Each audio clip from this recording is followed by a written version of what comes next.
Hello there, world history students. Let's keep talking about imperialism in Asia, and today's whole topic is all about China. China, the biggest country in Asia. So China was living their traditional culture, willing to trade with Europeans for silver. And the thing is, China didn't have an industrial revolution like the Europeans did. So they were still a medieval culture all the way into the year 1800, and I'd even argue maybe even beyond to some degree. So let's check out China. So here's some Chinese people farming rice. There they are working on a terraced mountain. Here's a Chinese warrior back from that time. But Europeans, they got machine guns. Look out. And here's a rice terrace from above. I think it's so cool how they did that. They carved up mountains and turned them into rice fields. And yeah, the emperor was more disconnected from society than ever. Emperors during this time period rarely ever left the Forbidden City complex. There's this interesting story from this time period about an ambassador from Britain came to meet with the Chinese emperor. He showed the Chinese emperor a brand new car, showed him some mechanical equipment, demonstrated rifles, and was like, "Look, Chinese emperor, we will trade you this stuff for China's tea, for their porcelain, for their fancy things that Europeans wanted." Well, the Chinese emperor was like, we already have all that stuff. Get out of here. All we want from you is silver. So the Chinese emperor just assumed that because there were so many billions and millions of people in China, that they would have invented those things too. But the Chinese emperor would be later proven very, very wrong. Another interesting fact is right around this time period, the Chinese finally finished the Great Wall. So the Great Wall will defend them on their northern border, but the Europeans, they're going to come from their eastern border. They're going to come from the sea. So that Great Wall was never really put to good use. Here's a Chinese dude just kind of hanging out, looking really bored. Here's how it was living as the Chinese emperor. Finally finished the wall, hanging out in the court, and there he is sitting on the dragon throne. Okay, now here's an interesting dude in history that I really want to talk about. So, back, about 150 years ago, there was a Chinese man named Hong Zhuichan. And Hong was just kind of a simple guy, like maybe middle class. And Hong, he was a pretty smart dude. He took the Chinese college entrance exam and failed. So he was really kind of frustrated in his life, like, man, he couldn't get into college. But very shortly after that, he met a Christian missionary. And the Chinese government didn't want Christianity to be spread through the country, but Hong listened really closely to this European missionary, and it clicked in his head. He said, boom, I am Jesus Christ. Okay, in 1837, Hong had a vision where the Christian God, wearing a black dragon robe and a high-brimmed hat with a long golden beard, told him that he was the second son of God and the brother of Jesus Christ. He was the Son of God part 2. And I collectively call him Chinese Jesus, because that's more or less the vibe that he presented during this time. So let's check it out. So here's Hong Zhuichan, Chinese Jesus, having his moment, believing that he's the son of God. He wanted to destroy evil. He said evil was the Chinese emperor. He hated the idea of drugs, alcohol, gambling. Interesting, he said men and women are equal but divided. He called his new idea the heavenly kingdom, and the Taiping means heavenly in Chinese. So he's going to start a big civil war in China to try to make more and more people believe in his vision that the emperor is evil and that he should be the proper leader of China. All right, there's Hong Zhuichan. And here's some poetry about Hong Zhuichan. This is something he wrote himself. Poem on executing the evil and preserving the righteous. In my hand I wield the universe and the power to attack and kill. I slay the evil, preserve the righteous, and relieve the people's suffering. My eyes see through beyond the west, the north, the rivers, and the mountains. My voice shakes the east, the south, the sun, the moon. The glorious sword of my authority was given by the Lord. Poems and books are evidences that praise Yahweh in front of him. Taiping, perfect peace, unites the world of light. The domineering air will be joyous for myriads of millennia. Okay, so Hong Zhuichan starts the Taiping Rebellion, wants to get rid of the Chinese emperor, and this rebellion is the biggest civil war in Chinese history, probably even the biggest civil war in world history. It resulted in 30 million people dead, making it the second deadliest conflict in the history of the world. It more people died in this conflict than died in World War One. That just shows you how crazy epic this war was. The Chinese emperors were so concerned with Hong Chen, they even paid European countries to send in their military to help put down this rebellion and this special version of Christianity. And how did this rebellion finally end up? Well, the first couple years, Hong Chen was winning. And then after a while, when the Europeans intervened, Hong's army started to lose and lose. And eventually, Hong and his army was held up in this fortress. And Hong Chen knew that the fortress was surrounded. And he said he had a vision from God where if he and his men ate these poisonous roots, they would become invincible. Well, he and his men ate those poisonous roots, and they all died. So, don't eat poisonous roots. Not a good idea. All right, there's more Chinese Jesus, and there they are fighting the Taiping Rebellion, fighting it out all over China. Okay, and then another concerning thing for China during this time period was China was having a whole lot of pirates along their eastern coast. And the leader of the pirates was this pretty cool lady named Qing Sei. And she had the largest fleet of ships in all of Asia during this time period. Even if the whole Chinese Navy tried to stop her, the Chinese Navy would probably lose. And she had basically full control over all trade in the South China Sea. She stole whatever she wanted. Sometimes she allied herself even with Europeans. An armada of 40,000 sailors and 300 ships called the Red Fleet. Probably the best pirate in history. There's a pretty interesting video, kind of talks about her life, and I'm sure I'll share that video with you guys as one of the assignments.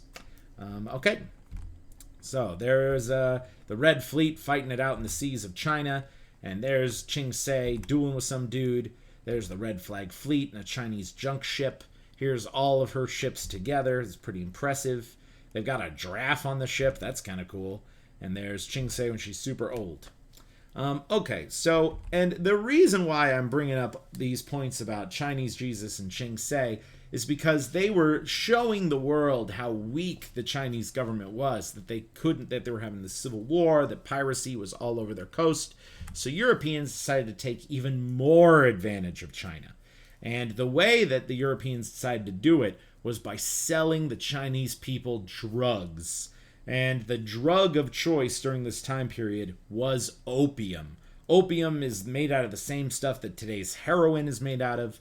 Opium comes from the poppy plant. It looks like this right here. And Britain started growing this poppy plant all over their colonies in other parts of Asia with the express purpose of manufacturing opium, of shipping it to China, and getting more and more Chinese people hooked on this terrible drug. So let's check it out. So, yep, that's the poppy plant. Here's a dude talking about Jesus, but a lot of these people also sort of secretly sold opium too. Here's a bunch of Chinese guys smoking it up in an opium den about 100 years ago.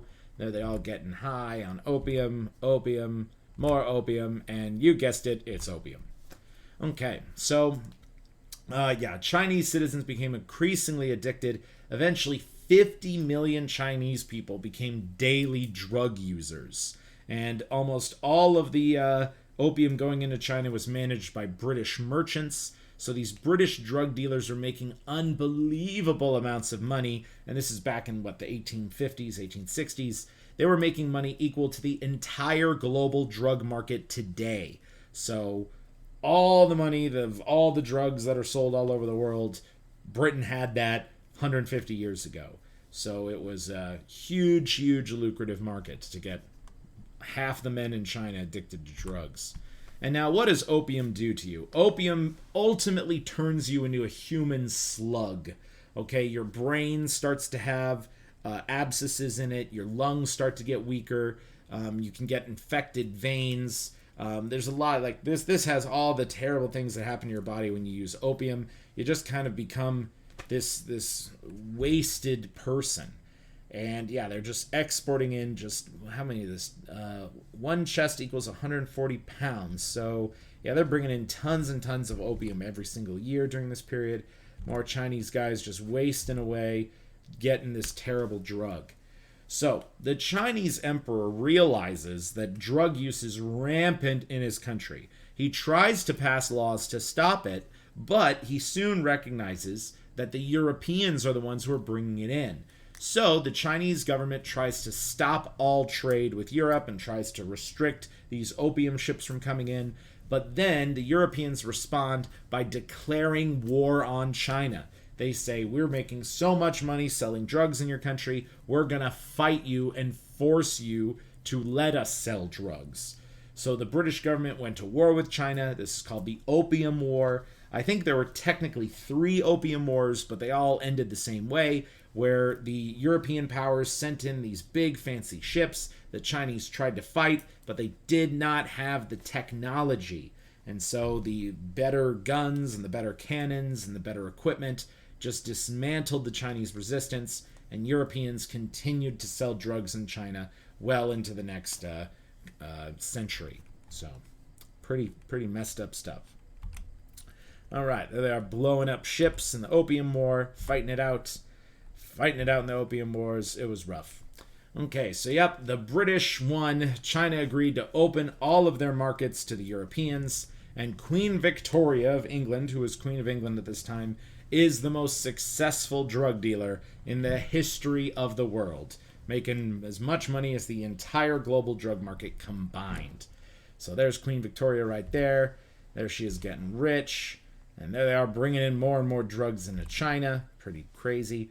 And here's China saying, stop cutting me up. And all these Europeans just decide China's future on their behalf.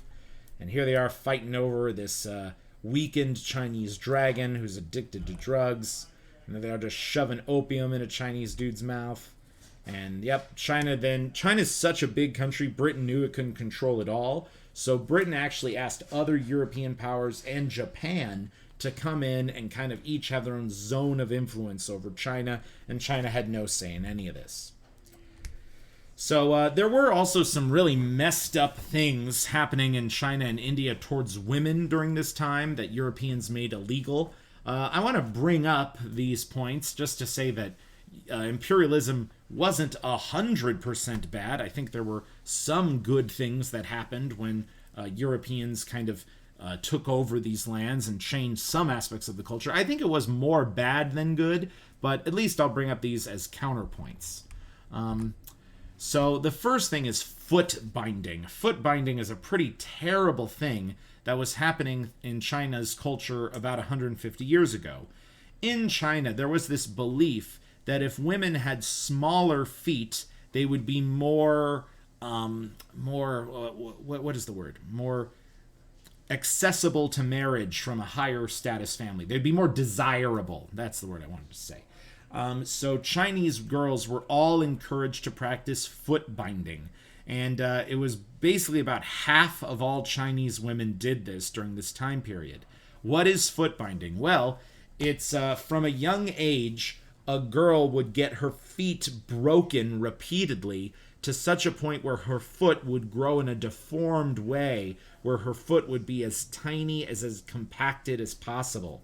As soon as Britain won the Opium Wars, they saw that this was happening, and they said, this is really messed up. When women have these terrible, broken, disfigured feet, they can't move as efficiently as other people of society. They're kind of stuck in the house. So Britain said, if anyone does this anymore, you are illegal. Women got to have full operational feet.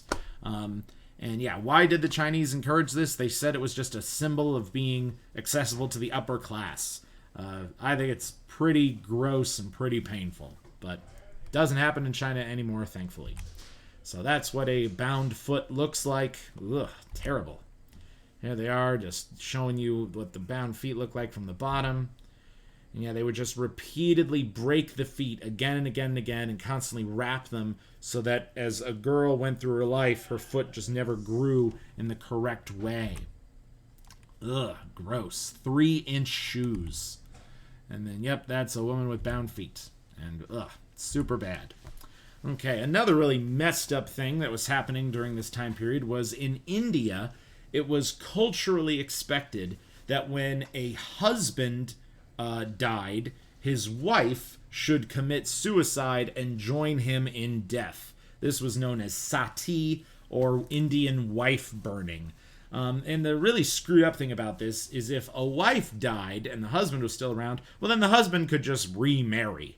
But for whatever reason, Indian culture said that this is just something that has to happen. And I think I have an account for you kids to read of a woman who was like, oh, my husband just died. I don't want to commit suicide. But she was pressured by her entire community to join her husband in his funeral pyre. And she was like, I don't want to do this. And the British got involved and they're like, stop this. Stop this. So this was a culturally acceptable thing in India for many hundreds of years. But as soon as the Britons set up their Raj, they're like, stop doing this. No more suicide when your husband dies. So, yep, sati, totally illegal.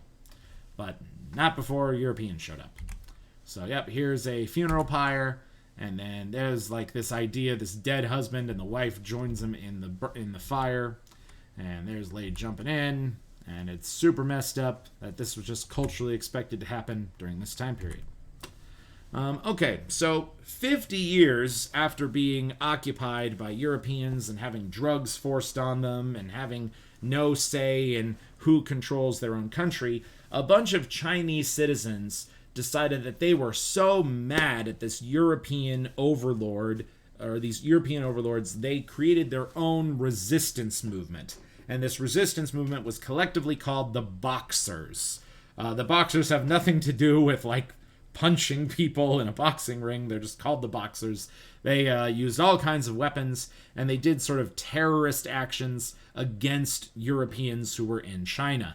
Well, Europeans would have none of that, so the Europeans decided to put down this Boxer Rebellion. I'll talk about that on the next slide. So, yeah, this is the Boxer Rebellion. It's another kind of civil war in China. And the Boxers generally didn't have the fancy weapons. The Europeans did. And here they are fighting it out in China, being like, hey, we don't like all these Europeans deciding for us. Here's a guy using a bow and arrow. It's not going to work out for you. And so in the year 1900, all of the imperial countries, all the countries that had kind of a say in China, decided to combine their forces together. And they created this international army, an army which had people from Japan, from the United States, from Britain, from Germany, from France, from Italy. They all joined forces, and they went around China, and they found all those Boxers, and they stopped them in their tracks. So they crushed them, and they once again used their superior weaponry, showing that if you're a part of the imperial system, you are a winner. Okay, so here they are charging into a battle with the Boxers. Here's all the countries that participated in putting down the Boxer Rebellion. Here's a propaganda piece saying, America and Germany and Britain are going to fight together to get these evil Chinese out of the way. And then here's a Japanese picture of all these different countries working together. And you're like, Mr. Brown, why is Japan there? And I'm going to talk about Japan a lot in the very short next unit as well. Okay, so by 1908, the Chinese people were becoming so frustrated with the emperor allowing them to be abused by Westerners. Then the emperor's, the emperor didn't really fail yet, but the government of China started to completely collapse. China broke apart into like 20, 30 different countries, and this is known collectively as the warlord period, where China now enters an even further free-for-all civil war for the next 40 years. Overall, imperialism was just wrecking China. China used to be this really secure, this really safe place on planet Earth, but during the age of imperialism, it's not looking good for China at all. So, giant, crazy, free-for-all civil war happening during this period. Okay, let's check it out. Here's the warlord period map. Here's a bunch of different countries that existed in China. And here's, you can see that these countries even continue to split more and more as this time period went on. Here's Chinese guys fighting during this period. Now they're getting European weapons, fighting it out. Okay, so these are things I'm just going to hit on really briefly. The Netherlands took over Indonesia. Russia took over Siberia. French took over Vietnam, Laos, and Cambodia. So virtually all of Asia is now under European control, with one important exception, the exception of Japan. And I'm going to deep dive into Japan's experience in the next Prezi. Okay, and that's it for me. Peace out.